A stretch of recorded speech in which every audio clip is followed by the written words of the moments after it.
ici plus de deux, nous sommes ici plus de trois, Seigneur. Viens simplement honorer ta parole. Toi qui tiens ta parole, ô Dieu, ce soir, nous t'appelons encore, Jésus, de venir honorer cette parole. Bénis tes enfants, Seigneur. Chacun est venu ici pour t'écouter, ô Dieu. Chacun est venu pour s'attendre encore à toi, ô Dieu. Seigneur, manifeste encore ta puissance, Jésus-Christ. Nous ne sommes pas venus ici pour un homme, ô Dieu. Nous sommes venus pour rencontrer le Dieu du ciel, le créateur de l'univers, le maître des temps et des circonstances. Nous sommes venus encore pour rencontrer le ressuscité des morts. Nous sommes venus pour rencontrer encore le Dieu de William Branham, le même hier, aujourd'hui et éternellement. Alors Seigneur, écarte chacun de nous le chemin, ô Dieu, et que toi seul, ton esprit, puisse se manifester, mon Dieu, mon roi. Nous croyons que tu vas le faire, Seigneur. Bénis notre pasteur, bénis cette église. En ton nom, Jésus-Christ, nous recommandons la lecture de la parole de faite pour ta seule gloire. Amen. Que le Seigneur Jésus-Christ vous bénisse.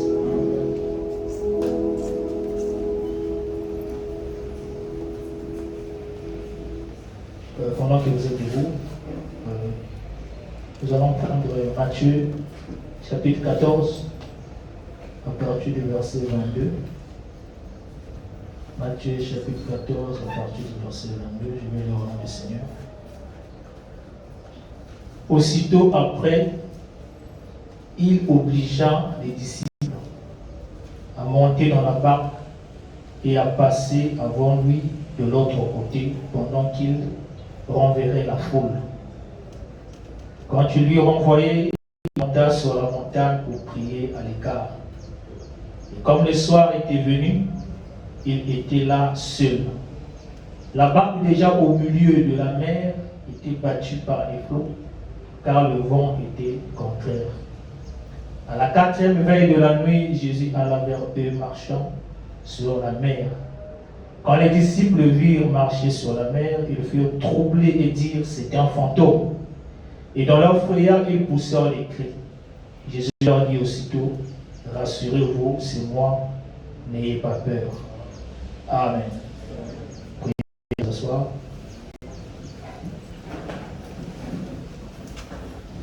Nous vous saluons encore dans le précieux nom du Seigneur Jésus-Christ. Et j'espère que vous êtes encore heureux, contents d'être dans la maison du Seigneur. Comme David l'a dit, je suis dans la joie quand on me dit: allons dans la maison de l'Éternel.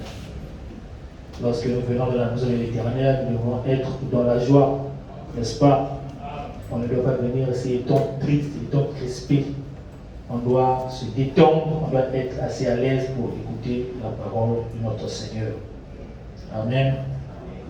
Nous ne venons pas ici parce qu'on nous a forcé de venir, mais nous venons ici de notre propre gré. Ou encore nous venons ici parce que Dieu a placé ce point dans nos cœurs pour venir écouter encore sa parole. Parce qu'il a dit que l'homme ne vivra pas de pain seulement, mais de toute parole qui sort de la bouche de Dieu. Et nous venons ici pour écouter cette parole-là. Amen. Alors nous remercions encore le pasteur Etienne qui a bien voulu que nous puissions encore dire quelque chose ce soir. Je salue le révérend Biosoti, que Dieu te bénisse. Et je vous salue encore dans le nom de Jésus-Christ. Amen. Alors ce soir, nous allons juste parler quelques instants sur un petit sujet que Frère Branham a déjà prêché. Le sujet s'intitule « Le témoignage en mer ». Amen. Le témoignage en mer, c'est une prédication que le prophète a prêchée. On a prêché celui que j'ai précité le 7 mars 1964. C'est un petit sermon que Frère Branham avait prêché, que nous avons essayé un peu de partager avec vous, Dieu voulant. Amen. Alors, comme nous venons de le dire ici, donc c'était là le Seigneur Jésus-Christ, après avoir prêché autour d'une grande foule, après avoir multiplié les pains et les poissons, il devrait alors demander à ses disciples de les précéder, et lui il devait rester pour envoyer la foule ensuite prier sur la montagne. Alors les disciples donc se sont regroupés, ils ont pris donc la barque pour alors essayer d'aller de l'autre côté. Jésus était resté pour prier. Et pendant tant qu'ils étaient dans la barque, ils étaient en train d'y ramer, quelques temps plus tard, ils ont commencé donc à donner quelques témoignages du frère Branham. Chacun d'eux a commencé à témoigner de ce que Dieu a fait. Chacun a commencé à témoigner de la grandeur de Dieu. Chacun pouvait alors identifier quelque chose qu'il avait donc marqué pendant qu'il marchait avec le Seigneur Jésus-Christ. Amen. Chacun a commencé à donner un petit témoignage. Vous voyez, parfois nous les chrétiens, Dieu nous demande beaucoup de choses. Parfois nous ne prenons pas le temps de témoigner ou de lui rendre grâce. Quand nous venons, souvent on fait que demander. Seigneur, donne-moi. Seigneur, donne-moi. Seigneur, fais ceci. Seigneur, guéris-moi. Mais on a parfois du mal à prendre un peu de temps pour reconnaître un peu ces bienfaits de notre vie. Quand nous venons, toute chose, Seigneur, ça ne va pas. Parfois, Dieu t'exauce. Mais demain, il y a un autre problème. Tu oublies d'abord de le remercier. Tu ajoutes encore un autre. Alors que le chrétien peut remercier le Seigneur. Prendre un peu de temps en soi-même pour rendre grâce à Dieu. Pour témoigner. Si tu ne veux pas témoigner, reconnais ce que Dieu a fait dans ta vie. Si tu n'as pas le sujet de prière, va-moi dans la prière, remercie seulement le Seigneur. Je te remercie de ce que tu as fait pour moi aujourd'hui. Je te remercie parce que tu m'as donné la bonne santé. En fait, je te remercie pour tout ce que tu essaies de faire dans ma vie. Tel devait être le chrétien. Il devait dire que mon âme bénit l'Éternel et n'oublie aucun des bienfaits. Donc tous les jours, Dieu fait quelque chose dans notre vie. Quand on le veuille ou pas, Dieu fait toujours quelque chose. Aujourd'hui, si tu es ici, toute la journée tu as marché. Dieu t'a épargné dans beaucoup de choses. Dieu t'a préservé, tu as pris le moyen de ton sport, tu t'es déplacé. Il pouvait arriver un accident en route, mais Dieu t'a épargné, tu es arrivé à bon terme à l'église. Nous devons être à mesure de dire Seigneur, merci de m'avoir accompagné. Le chrétien peut sortir, on dit que Seigneur, bénis ma journée, il est parti. Il arrive au boulot, directement il commence à travailler. Il oublie d'abord de rester tranquille, le Seigneur, tu m'as ramené ce boulot, je te remercie, je te remets le service, prends soin de moi. À la descente, avant de quitter le boulot, il pouvait encore dire Seigneur, merci parce que tu étais avec moi. Même si je vais à la maison, sois avec moi. Quand il arrive à la maison, il te voit un peu s'asseoir, il dit Seigneur, tu m'as encore ramené à la maison, ce n'est que par ta grâce, que ton nom soit béni. Ça devait être là l'attitude d'un chrétien. En fait, le chrétien doit rendre grâce à Dieu chaque jour. À chaque instant, nous devons le dire merci. Nous devons témoigner de ses merveilles. Nous devons témoigner de ses nombreux bienfaits dans notre vie. Et parfois, ce sont des choses que nous oublions. Et voyez-vous, les disciples, ils étaient là pendant qu'ils les ramenaient dans la barque. Jésus était encore de l'autre côté. Ils avaient une réunion de rebelles parce qu'il y avait une foule, plus de 5000 hommes.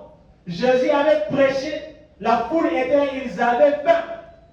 Et Jésus a dit que donnez-leur à manger. Et les disciples ont apporté, nous avons que 5 pains et quelques morceaux de poisson. Jésus a produit un miracle. Il a multiplié les poissons. Le peuple a mangé, c'était la gloire. C'était quelque chose de merveilleux. Les disciples avaient vu ce réveil-là. C'était une grande réunion. Alors lorsqu'ils sont partis, Jésus a envoyé la foule. Ils ont pris donc la barque. Et c'était tellement touchant. Pendant qu'ils étaient dans la barque en train de marcher, en train de ramener, c'est là le petit Jean s'élève. Vous dites, j'ai besoin de dire quelque chose. Parce que ce que j'ai vécu aujourd'hui, je ne l'ai jamais vécu. Je veux parler. Est-ce que frère, vous me permettez? C'est le petit Jean qui s'est levé au milieu du groupe. Pour dire que j'ai envie de donner un témoignage. Et c'est là où le témoignage a commencé dans la barque. Et il faut vraiment intituler cela le témoignage en mer. Quand il est rentré, il a vu ce qui s'est passé ce jour-là dans la barque. Avant qu'il y ait les vents et les tempêtes, ce qui s'était d'abord passé là, il y avait une réunion de témoignage. Le peuple s'est mis à reconnaître les disciples chacun de son côté. Pour dire que notre Dieu a fait quelque chose. Et c'est le petit Jean qui devra alors commencer à donner son témoignage. Ce qu'il avait marqué dans la vie de Jésus. Comment est-ce qu'il en était convaincu de Jésus? Amen. Il faut maintenant dire ce paragraphe 28. Que le jeune Jean, c'est peut-être lui qui était le premier à parler. Parce qu'il était le plus jeune du groupe. Et c'est peut-être lui qui a dit. Je commence à être un peu fatigué. Laissons glisser l'embarcation un moment. Attendez un peu. On n'a pas à se dépêcher. Il n'est pas encore arrivé. Alors, on ferait aussi bien d'attendre un peu et de prendre une bonne bouffée d'air. Et pendant qu'ils étaient là, Frère a dit, et assis, la tête un peu penchée, il a dû commencer une réunion de témoignage. C'est à ce que je veux parler. C'est peut-être lui qui s'est redressé le premier et a dit, frère, peu importe ce que les gens disent et combien ne veulent pas croire, après ce qui est arrivé aujourd'hui, je suis tout à fait convaincu que nous ne suivons pas un imposteur. Amen. Après qu'il ait vu ce qui s'était passé, Jean s'est dit non, cet homme-là, malgré ce que les gens peuvent dire, malgré les critiques, on peut les traiter de Belzéboul. Mais moi, ce que j'ai vu aujourd'hui, non, cet homme n'est pas un imposteur. Amen. On peut parler du message, on peut critiquer le message, on peut dire que frère Branham c'est un faux prophète, mais au-dedans de nous, il y a quelque chose qui nous convainc. Vous dites non, ce message-ci, c'est quelque chose de différent. On a parcouru les églises, on allait dans la ténor, on a écouté, mais depuis qu'on a mis les pieds dans le message, c'est quelque chose de différent. C'est quelque chose qui nous convainc. Amen. C'était ça, Jean. J'ai suivi le Seigneur, mais ce qu'il a fait aujourd'hui, c'est quelque chose de merveilleux. J'en suis pleinement convaincu que cet homme-ci, ce n'est pas un imposteur. Et moi aussi, je peux vous dire ce soir que ce message que nous croyons, je suis pleinement convaincu que Frère Branham, ce n'était pas un imposteur. J'ai vu les choses qu'il a fait, j'en ai expérimenté et je sais de quoi je parle, frère. Amen. Et chacun de nous, si on donnait le micro à chacun ici, là, chacun dira quelque chose de ce que Dieu a fait, de ce que Dieu a fait dans ce message-ci. Chacun pourrait dire quelque chose. Amen. Donc voilà le petit Jean qui commence à dire. Nous ne suivons rien d'autre que Dieu. Amen. Car aucun homme ne pourrait faire ce qu'il a fait aujourd'hui, à moins d'être Dieu. Vous savez, quand il a pris ces petits pains, qu'il les a rompus, qu'il a nourri ces 5000 personnes-là, pour moi, a été la chose la plus extraordinaire. Il pouvait y avoir des doutes jusqu'à aujourd'hui. Mais ça a réglé la question. Donc Jean pouvait avoir des doutes. Mais il a vu quelque chose d'extraordinaire dans sa vie. Et cette chose-là, Jean dit, oh frère, regardez quand j'étais un jeune enfant, ma mère pouvait me prendre et me parler sur le véranda. Mais que Jean, tu sais, autrefois notre peuple était en Égypte. Dieu les avait délivrés. Ils ont traversé le désert pendant 40 ans. Il n'y avait pas un endroit où pouvoir acheter les habits. Il n'y avait pas de four dans le désert. Mais notre Dieu, il pouvait créer la manne tous les jours. Le peuple pouvait en récolter et manger. Jean pouvait se dire, je me posais toujours les questions. Je pouvais dire à maman, comment ça? Est-ce qu'il y a un four là-bas dans le ciel où Dieu se met à préparer du pain pour le peuple? Je me posais des questions, je n'arrivais pas à comprendre. Et ma mère me dit, non, Jean, tu sais, notre Dieu, c'est un Jéhovah créateur. Amen. Notre Dieu que nous croyons, c'est un Jéhovah créateur. Il n'y avait pas de four là-bas dans le désert, mais chaque jour la manne tombait du ciel. D'où venait ce pain-là? Y avait-il un four là-bas?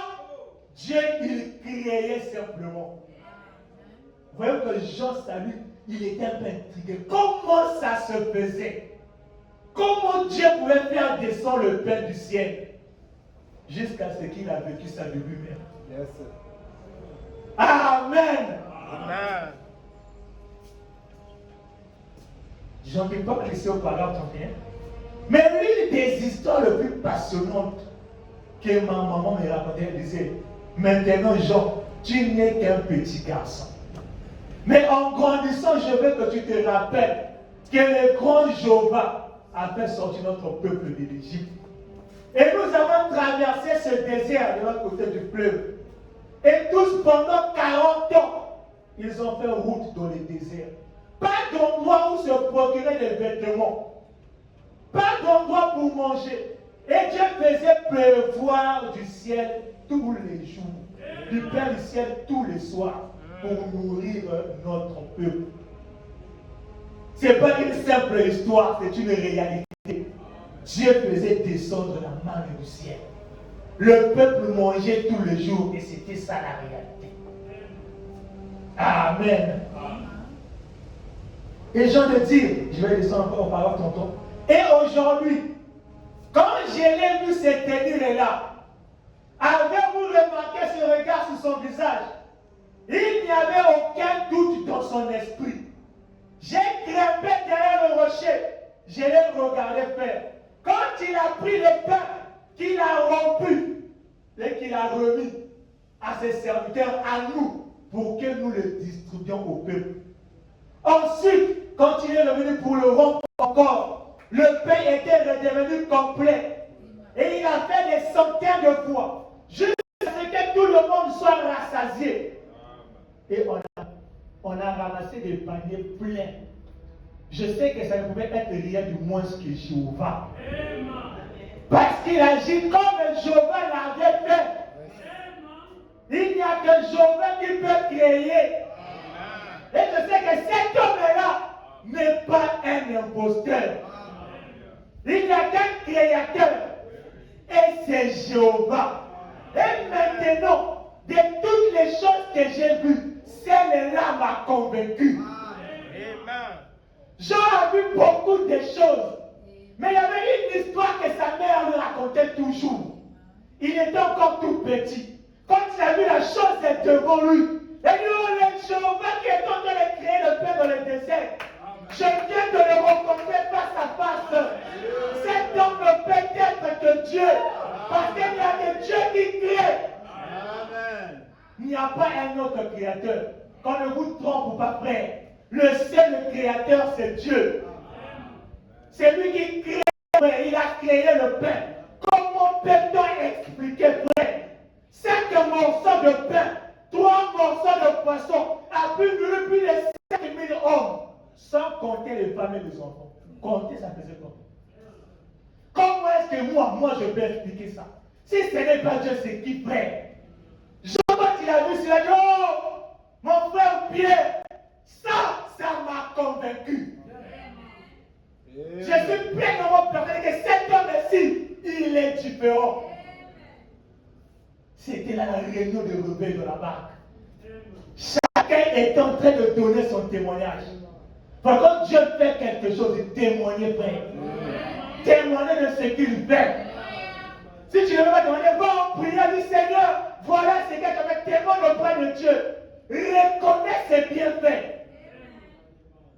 On demande trop. On fait que Seigneur. Ah, quand on doit remercier le Seigneur. Il faudrait que vous remarquez un cochon. Il peut être là en train de manger des pommes qui quittent des arbres. Il fait que manger. Il ne peut même pas prendre l'initiative de lever sa tête. Regardons d'où viennent ces pommes-là. Il fait que manger. Alors qu'il y a un pommier qui est là en train de faire tomber les pommes. Mais lui, il laisse en train de manger. Quand Dieu fait quelque chose, il remercie le Seigneur. Amen. Jean a reconnu là quelque chose. Le Dieu créateur, il a fait quelque chose. Et pendant qu'il était en train de parler, l'apôtre Pierre s'est dit, oh Jean, calme-toi un peu. Laisse-moi aussi dire quelque chose. Laisse-moi parler aussi. Cet homme-ci, moi je ne le connaissais pas. Mais dès qu'il m'a vu, il m'a reconnu. Il m'a appelé par mon nom. D'où est-ce qu'il avait appris que je m'appelais Pierre? Comment il savait que mon père s'appelait Jonas? Chacun venait avec son expérience. Il vous Pierre pouvait me dire, j'étais là, en train de pécher. Il n'y avait rien toute la nuit. Mais lorsqu'il est venu, il a dit, Pierre, rejette le filet ici. J'ai jeté, j'ai trouvé là du poisson. Dieu avait béni le travail de Pierre. Pierre pouvait en être reconnaissant. Amen. C'est Dieu qui bénit notre travail. Ce n'est pas ton intérêt, c'est Dieu seulement qui nous bénit. Quand tu es là au travail, tout va bien. Ce n'est que la grâce de Dieu. Ne pense pas que tu mérites quelque chose. C'est Dieu seul qui agit. L'homme pense que vu que j'ai bien étudié, certainement c'est moi qui le prends. C'est Dieu. Quand parfois tu arrives quelque part dans un emploi, parfois tout allait mal, quand toi tu arrives, les choses commencent à prospérer. C'est parce que Dieu est avec toi. Le bonheur et la grâce m'accompagneront tous les jours de ma vie. Nous devons reconnaître quand tu es chez toi, tu travailles tranquillement, on te paie chaque jour. Remercie le Seigneur. Amen. Pierre pouvait être reconnaissant. Cet homme-ci, on ne s'était jamais vu. Mais dès qu'il m'a vu, il m'a appelé par moi. Quel est son nom s'appelle? C'était une réunion de témoignage. Quand vous êtes entre vos frères, témoignez. Aujourd'hui, c'est qui est paradoxal. Quand nous nous voyons entre nous, au lieu de parler de Jésus, on parle d'autre chose. On ne témoigne pas de lui. Quand vous parlez de lui, il vient toujours. C'est ça, frère. Quand on témoigne, c'est sensiblement des histoires, frère. Moi, frère, on oublie Jésus, frère. Prenez un peu le temps de parler, même si tu n'as rien à dire. Parle-moi de ce qu'il a fait dans la Bible. J'ai lu quelque chose, ça a touché mon cœur. Donc ça, c'est merveilleux. Témoigne-moi de ce qu'il a fait dans la Bible, frère. Dieu a fait beaucoup de choses. Si on peut témoigner, on va en témoigner. Mais comme nous nous rassemblons, qu'est-ce que nous parlons de quoi? Travail, mariage, politique, tout ce que vous voulez. Mais de Jésus, on parle un petit peu, on passe à autre chose. Et nous voulons voir Dieu plus parler aujourd'hui. Frère, par la grâce de Dieu, j'ai vécu le communion ici à Dakar. Je peux me souvenir, on était, je prenais ce 4 jours, on était fait le communion. On parlait, les gens ont entendu de parler, témoigner, frère. À la fin, on se met à prier. Frère, l'onction saisit la maison, frère. C'était compliqué. On en a vécu à plusieurs reprises. Quand on parlait, les gens témoignaient, à la fin, on prie. Dieu descendait toujours. Voyez, c'est ce que nous devons faire. Aujourd'hui, si on ne voit plus Dieu, si les gens se sont refroidis, c'est parce que même dans les communs, on ne parle plus de Jésus. On parle de tout sauf de Jésus. Ne soyez pas étonnés de voir de faire froid, de faire froid aujourd'hui. Parce que lorsque nous nous rassemblons, on parle de tout sauf le Seigneur. Parlez de Jésus, vous verrez qu'il sera toujours. Amen. Donc voilà le témoignage de frère aujourd'hui. Le frère Pierre aussi s'est levé. Non, petit, ce que tu dis là, c'est bien. Mais ici, ce qu'il a fait pour moi, c'est merveilleux.